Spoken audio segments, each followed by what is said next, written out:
नमस्कार दोस्तों। तो जल्दी जल्दी आप लोग जुड़ जाइए। आज हम लोग देखने वाले हैं यूपी पुलिस कांस्टेबल के लिए जीके जीएस के टॉप 50 क्वेश्चंस जो कि आपके एग्जाम के लिए बहुत ही इंपॉर्टेंट है। तो चलिए क्लास को शुरू करते हैं। आज का हमारा पहला क्वेश्चन है कि ब्रिटिश शासन के दौरान अवध के अंतिम नवाब वाजिद अली शाह को निर्वासित करके कहाँ भेजा गया था। चलिए ऑप्शन को देखिए और फटाफट आप लोग आंसर लगाए कि क्या हो जाएगा इसका राइट आंसर। तो इसका जो राइट आंसर हो जाएगा वो आपका ऑप्शन बी यानी कि कोलकाता के मिटिया बुर्ज में। तो ऑप्शन बी जो है कि आपका यहाँ पे राइट आंसर हो जाएगा। अगला क्वेश्चन है कि उत्तर प्रदेश में किसान मित्र योजना का आरंभ किस वर्ष किया गया था। और ये बहुत ही इंपॉर्टेंट क्वेश्चन है, आप लोग के एग्जाम में आ भी सकता है। तो जो लोग भी अगर इसका ऑप्शन ए अगर लगा रहे हैं कि 18 जून 2001 को, तो ये बिल्कुल राइट आंसर हो जाएगा आप सभी का ऑप्शन ए। चलिए अगला क्वेश्चन नंबर 3 है हमारा कि कन्हैया लाल मानिकलाल मुंशी केंद्रीय हिंदी संस्थान उत्तर प्रदेश के किस जिले में स्थित है। तो ऑप्शन को देखिए और बताइए कि क्या हो जाएगा इसका राइट आंसर। तो जो लोग भी अगर इसका ऑप्शन सी अगर आगरा अगर लगा रहे हैं तो ये बिल्कुल राइट आंसर हो जाएगा। चलिए नेक्स्ट क्वेश्चन है हमारा कि उत्तर प्रदेश का कौन सा जनपद अवनालिका अपरदन से सर्वाधिक प्रभावित है। चलिए अगर आपको इसका आंसर पता हो तो आप लोग कमेंट बॉक्स में बताइए। तो जो लोग भी अगर इसका ऑप्शन अगर बी लगा रहे हैं इटावा, तो ये बिल्कुल राइट आंसर हो जाएगा आप सभी को। तो जो लोग भी अगर यूपी पुलिस में सफलता पाने के लिए अगर आप लोग यूपी पुलिस के जीके के लिए अगर बुक खोज रहे हैं तो आप लोग के लिए एक बेस्ट बुक है जो कि आप लोग देख लीजिए। दोस्तों अगर आप भी उत्तर प्रदेश के विभिन्न प्रतियोगी परीक्षाओं की तैयारी कर रहे हैं और ढूंढ रहे हैं उत्तर प्रदेश सामान्य ज्ञान के लिए बेस्ट बुक, तो चक्षु प्रकाशन जो कि आपके लिए एक बेस्ट बुक का कॉम्बाइजेशन लेके आया, जिसमें आपको मिल जाएगा UP PSC, UP triple SC या फिर आपको UP police constable, UP police SI, UP police ASI, यानी कि इसी तरीके से आपको बहुत सारा इसमें, जिसमें आपको पीवाईक्यू बेस्ड क्वेश्चन के साथ आपको मिल जाएगा। और ये बुक आपको पढ़ने के बाद 100% सफलता आपको मिल सकता है। तो आप लोग इस बुक को परचेस करने के लिए आप हमारे वीडियो के डिस्क्रिप्शन में जाके आपको वहाँ पे लिंक मिल जाएगा, जहाँ पे आपको अमेजॉन या फिर आपको वहाँ पे फ्लिपकार्ट का भी ऑप्शन मिल जाएगा। और वहाँ पे आपको जो नंबर दिख रहा है आप वहाँ से कॉल करके भी आप वीडियो के डिटेल्स में जानकारी प्राप्त कर सकते हैं। चलिए अगला क्वेश्चन है कि निम्नलिखित में से कौन सा लोक नृत्य बुंदेलखंड क्षेत्र में फसल कटाई के समय किया जाता है। बहुत इंपॉर्टेंट क्वेश्चन है और आप लोग को ये पीवाईक्यू भी आपको इसमें मिल जाएगा। चलिए अगला क्वेश्चन, तो इसका जो राइट आंसर हो जाएगा वो आपका सैरा हो जाएगा, सैरा या सौरा। तो ऑप्शन डी जो है कि आपका यहाँ पे राइट आंसर होगा। अगला है कि उत्तर प्रदेश के किस शहर को सिराज हिंद के नाम से जाना जाता था। और अब आप लोग के एग्जाम में भी ज़्यादा टाइम बचा नहीं है, तो आप लोग जल्दी जल्दी से रिवीजन इसको कर लीजिए और आपको ये बहुत ही हेल्पफुल होगा आपके एग्जाम के लिए। तो जो लोग भी इसका ऑप्शन अगर ए जौनपुर अगर लगाएं तो ये बिल्कुल राइट आंसर हो जाएगा। सिराज हिंद के नाम से आपको जौनपुर को जाना जाता है। चलिए अगला है कि जनगणना 2011 के अनुसार उत्तर प्रदेश में शिशु लिंगानुपात 0 से 6 वर्ष यानी कि कितना है। चलिए ऑप्शन को देखिए और फटाफट बताइए आंसर क्या हो जाएगा इसका राइट आंसर। तो जो लोग भी इसका अगर ऑप्शन बी 902 अगर लगाना है तो ये बिल्कुल राइट आंसर हो जाएगा आप सभी का। और आप लोग लास्ट में अपना स्कोर कमेंट जरूर कीजिएगा कि आपने 50 में से कितने क्वेश्चन सही किए, ताकि आपको इससे भी आपका अंदाजा लग सके कि आपका मतलब तैयारी कैसा है। चलिए अगला है कि उत्तर प्रदेश कृषि अनुसंधान परिषद कहाँ स्थित है। तो ये जो स्थित है आपका लखनऊ में स्थित है। तो ऑप्शन सी जो है कि आपका यहाँ पे राइट आंसर हो जाएगा। चलिए अगला है कि बखीरा पक्षी विहार जहाँ स्थित है वह जगह कौन सी है। तो बखीरा पक्षी विहार जहाँ पे स्थित है वो जगह आपका संत कबीर नगर है। तो ऑप्शन ए जो है कि आपका यहाँ पे राइट आंसर हो जाएगा। अगला है कि उत्तर प्रदेश के किस जिले में यूरेनियम के समिति भंडार को खोज की गई है। चलिए बताइए।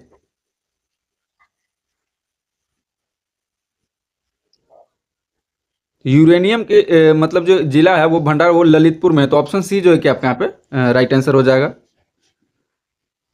चलिए अगला जो हमारा क्वेश्चन है वो भारतीय संविधान एवं राज्य व्यवस्था पॉलिटी एंड लॉ का है। तो चलिए देख लेते हैं। क्वेश्चन है हमारा कि भारतीय संविधान का कौन सा अनुच्छेद अंतरराज्यीय परिषद के गठन का प्रावधान करता है। चलिए ऑप्शन को देखिए और बताइए कि क्या होगा इसका सही जवाब। तो जो लोग भी अगर इसका ऑप्शन बी अगर अनुच्छेद 263 अगर लगाए हैं तो ये बिल्कुल राइट आंसर हो जाएगा आपका। अगला है कि केशवानंद भारती बनाम केरल राज्य 1973 मामले में सुप्रीम कोर्ट की बेंच में कुल कितने जज शामिल थे। और ये बड़ा इंपॉर्टेंट क्वेश्चन है, आप लोग इसका आंसर आप लोग कमेंट बॉक्स में जरूर बताइएगा। तो इसका जो राइट आंसर हो जाएगा कि कुल 13 जज थे। तो ऑप्शन सी जो है कि आपका यहाँ पे राइट आंसर हो जाएगा। अगला है कि भारतीय संविधान की 11वीं अनुसूची में पंचायतों के लिए कुल कितने विषय निर्धारित किए गए हैं। तो 11वीं अनुसूची में जो है कि आपका टोटल 29 विषय निर्धारित किया गया। तो ऑप्शन सी जो है कि आपका यहाँ पे राइट आंसर हो जाएगा। चलिए अगला है कि संविधान के किस संशोधन द्वारा सहकारी समितियां शब्द जोड़ा गया है। चलिए फटाफट आप लोग बताइए कि क्या होगा इसका सही जवाब। तो जो लोग भी अगर इसका ऑप्शन बी 97वां संशोधन अगर लगाए हैं तो ये बिल्कुल राइट आंसर हो जाएगा आपका। चलिए अगला नेक्स्ट क्वेश्चन कि किसी राज्य में विधान परिषद के सृजन का समाप्ति के लिए किस अनुच्छेद के तहत प्रक्रिया दी गई है। तो ये दिया गया अनुच्छेद 169 में। तो ऑप्शन बी जो है कि आपका यहाँ पे राइट आंसर हो जाएगा। और जो लोग भी हमारे चैनल पे नए हैं तो हमारे चैनल को सब्सक्राइब करके और वीडियो को लाइक जरूर कर दीजिएगा और अपने दोस्तों में शेयर भी कर दीजिएगा। चलिए अगला क्वेश्चन है कि लोक लेखा समिति में कुल कितने सदस्य होते हैं, यानी कि पब्लिक अकाउंट्स कमेटी में कुल कितने सदस्य होते हैं। आप लोग बताइए इसका राइट आंसर क्या होगा कमेंट बॉक्स में। तो जो लोग भी अगर इसका ऑप्शन में अगर बी लगा रहे हैं 22, 15 लोकसभा और 7 राज्यसभा के, तो ऑप्शन बी जो है कि आपके यहाँ पे राइट आंसर हो जाएगा। चलिए अगला क्वेश्चन है कि प्रोटेम स्पीकर की नियुक्ति किसके द्वारा की जाती है। तो प्रोटेम स्पीकर की जो नियुक्ति है वो राष्ट्रपति के द्वारा की जाती है। तो ऑप्शन सी जो है कि आपका यहाँ पे राइट आंसर हो जाएगा। चलिए अगला है कि भारतीय संविधान का कौन सा अनुच्छेद सर्वोच्च न्यायालय को अभिलेख न्यायालय घोषित करता है। तो ये जो करता है अनुच्छेद 129 से। तो ऑप्शन ए जो है कि आपका यहाँ पे राइट आंसर हो जाएगा। चलिए अगला है कि समान नागरिक संहिता का उल्लेख संविधान के किस भाग में है। और ये बहुत ही इंपॉर्टेंट क्वेश्चन है। तो ये भाग जो है कि आपका 4 में है। तो ऑप्शन सी जो है कि आपका यहाँ पे राइट आंसर हो जाएगा। चलिए अगला है कि नियंत्रक एवं महालेखा परीक्षक यानी कि सीएजी का कार्यालय कितना होता है, कार्यकाल कितना होता है। तो नियंत्रण एवं महालेखा परीक्षक का जो कार्यकाल होता है वो आपका 6 वर्ष या 65 वर्ष की आयु होता है। तो ऑप्शन बी जो है कि आपके यहाँ पे राइट आंसर हो जाएगा। अगला है हमारा इतिहास एवं कला संस्कृति से। तो चलिए देखते हैं क्वेश्चन है कि किस अभिलेख में अशोक का नाम स्पष्ट रूप से अशोक मिलता है।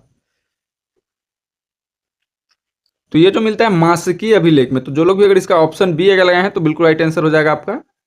अगला है कि दिल्ली सल्तनत का वह प्रथम सुल्तान कौन था जिसने अस्थायी सेना रखी। तो दिल्ली सल्तनत का वह प्रथम सुल्तान वो था जिसने अस्थायी सेना रखी थी, वो अलाउद्दीन खिलजी हो जाएगा। तो ऑप्शन सी जो है कि आपके यहाँ पे राइट आंसर हो जाएगा। अगला है कि दीवाने अमीर कोही की स्थापना किस शासक ने की थी।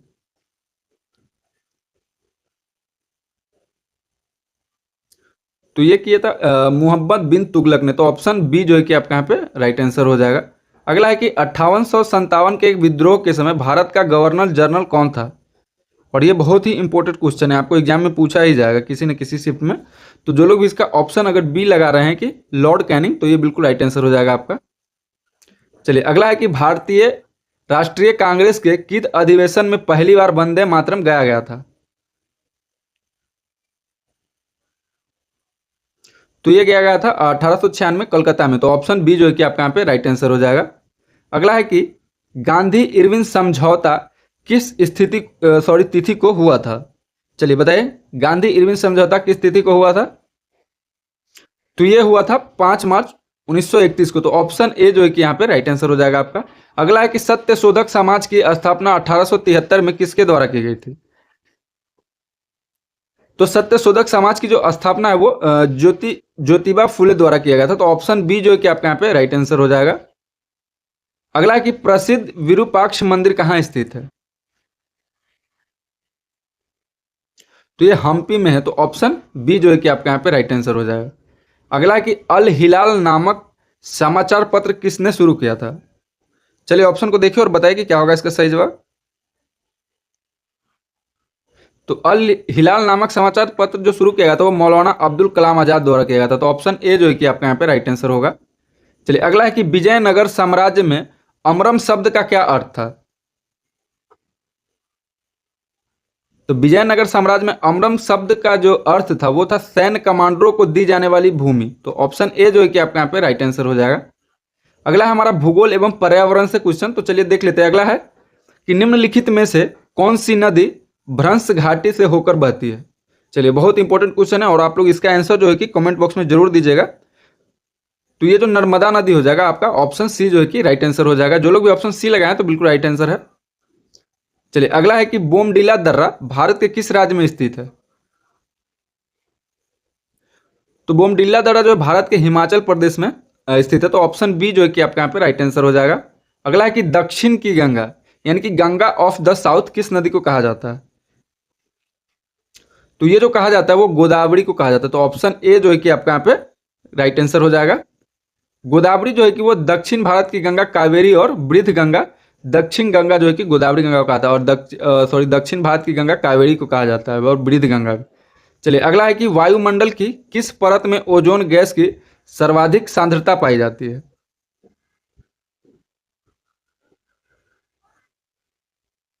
तो ये समताप मंडल में पाया जाता है, तो ऑप्शन बी जो है कि आपका यहाँ पे राइट आंसर हो जाएगा।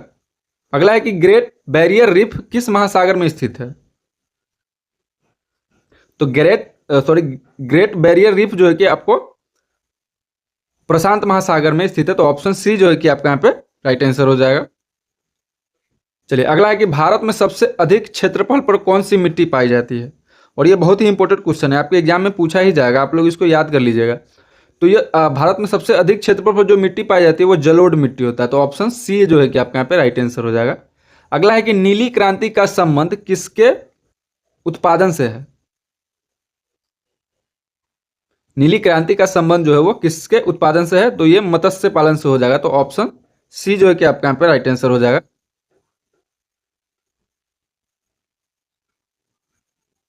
अगला है कि निम्नलिखित में से कौन सा टाइगर रिजर्व मिजोरम में स्थित है? तो मिजोरम में जो टाइगर रिजर्व है वो डम्फा है, तो ऑप्शन बी जो है कि आपका यहाँ पे राइट आंसर हो जाएगा। और जो लोग भी हमारे चैनल पे नए हैं तो हमारे चैनल को सब्सक्राइब करके और वीडियो को लाइक जरूर कर दीजिएगा और अपने दोस्तों में शेयर भी कर दीजिएगा। तो अगला क्वेश्चन है हमारा कि मॉन्ट्रियल प्रोटोकॉल किससे संबंधित है? तो ये जो संबंधित है वो ओजोन परत के संरक्षण से है, तो ऑप्शन बी जो है कि आपका यहाँ पे राइट आंसर हो जाएगा। और अगला है कि भारत की मानक समय रेखा उत्तर प्रदेश के किस स्थान से होकर गुजरती है? तो भारत की मानक समय रेखा उत्तर प्रदेश के किस स्थान से होकर गुजरती है? तो ये गुजरती है मिर्जापुर के नैनी से, तो ऑप्शन ए जो है कि आपके यहाँ पे राइट आंसर हो जाएगा। अगला हमारा जो क्वेश्चन है वो सामान्य विज्ञान अर्थव्यवस्था एवं विविध से है। चलिए देखते हैं। क्वेश्चन है कि मानव शरीर में रक्त का थक्का जमाने में कौन सा विटामिन सहायक होता है? तो ये जो विटामिन के ऑप्शन सी जो लोग भी लगा रहे हैं तो ये बिल्कुल राइट आंसर हो जाएगा आपका। चलिए अगला है कि गिनी गुणांक का प्रयोग अर्थशास्त्र में किससे मापने के लिए किया जाता है? तो ये जो किया जाता है आय की समानता को मापने के लिए, तो ऑप्शन बी जो है कि आपका राइट आंसर हो जाएगा। अगला है कि प्रकाश वर्ष यानी कि लाइट्स ईयर किसकी इकाई है? तो ये जो दूरी की इकाई है, तो जो लोग भी इसका ऑप्शन सी लगा रहे हैं तो बिल्कुल राइट आंसर हो जाएगा आपका। अगला है कि लॉफिंग गैस का रासायनिक नाम क्या है? चलिए ऑप्शन को देखिए और फटाफट आप लोग बताइए कि लाफिंग गैस का जो कि रासायनिक नाम क्या है? तो जो लोग भी इसका ऑप्शन बी नाइट्रस ऑक्साइड लगाए हैं तो बिल्कुल राइट आंसर हो जाएगा N2O। अगला है कि एलिसा टेस्ट किस बीमारी का पता लगाने के लिए किया जाता है? तो एलिसा जो टेस्ट है वो आपको HIV टेस्ट के लिए मतलब किया जाता है, तो ऑप्शन बी जो है कि राइट आंसर हो जाएगा HIV या फिर एड्स। चलिए अगला है कि रिजर्व बैंक ऑफ इंडिया का राष्ट्रीयकरण किस वर्ष किया गया था? तो रिजर्व बैंक ऑफ इंडिया का राष्ट्रीयकरण जो है कि आपका सन 1949 में किया गया था, तो ऑप्शन सी जो है कि आपका यहाँ पे राइट आंसर हो जाएगा। अगला है कि स्टैगफ्लेशन का अर्थ क्या है? स्टैगफ्लेशन का जो अर्थ हो जाएगा वो आपका हो जाएगा आर्थिक मंदी यानी कि ठहराव के साथ उच्च मुद्रास्फीति, तो ऑप्शन बी जो है कि आपका यहाँ पे राइट आंसर हो जाएगा।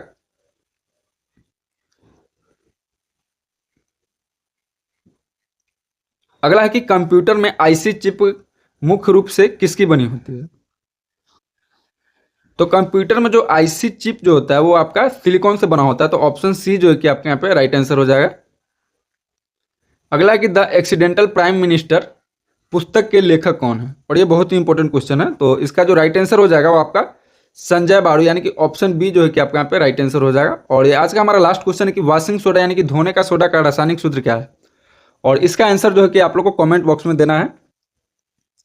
तो चलिए बताइए कि दोस्तों आज का क्लास आपको कैसा लगा, अगर अच्छा लगा तो वीडियो को लाइक कीजिएगा और चैनल को सब्सक्राइब करके और वीडियो को शेयर जरूर कर दीजिएगा। तो चलिए मिलते हैं आपसे अगले वीडियो में, तब तक के लिए जय हिंद जय भारत।